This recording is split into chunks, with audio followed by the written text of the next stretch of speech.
સુરતથી એક રૂવાટા ઊભા કરી દે તેવી ઘટના પ્રકાશમાં આવી છે। બુધવારે સાંજે શહેરના વરિયાવ વિસ્તારમાં એક 2 વર્ષનું બાળક ખુલ્લી ગટરના મેઇન હોલમાં પડી ગયો હતો। બાળકની શોધખોળ માટે સુરત ફાયર એન્ડ ઇમરજન્સી સર્વિસીસના કર્મચારીઓ તેમજ સ્થાનિક લોકોનો સમાવેશ થાય છે। પાણીના ભારે પ્રવાહને કારણે એવી આશંકા છે કે બાળક વહી ગયું હશે અને વધુ દૂર પહોંચી ગયું હશે। બાળક તેની માતા સાથે રાધિકા પોઈન્ટ નજીક જઈ રહ્યો હતો ત્યારે તે ખુલ્લા મેઇન હોલના ઢાંકણમાં પડી ગયો।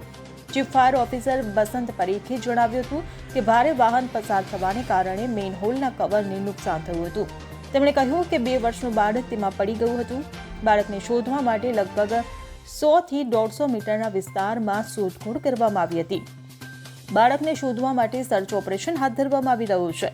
બચાવ કામગીરીમાં અહીં 60 થી 70 કર્મચારીઓ તૈનાત છે। હાલમાં બાળકનો કોઈ પત્તો નથી। Bureau report CN24 news. હવે જુઓ દેશ દુનિયાની તમામ ખબરો તમારી આંગળીના ટેરવે। ઉઠાવો મોબાઈલ અને Google Play Store પરથી ડાઉનલોડ કરો અમારી CN24 ન્યૂઝ મોબાઈલ એપ।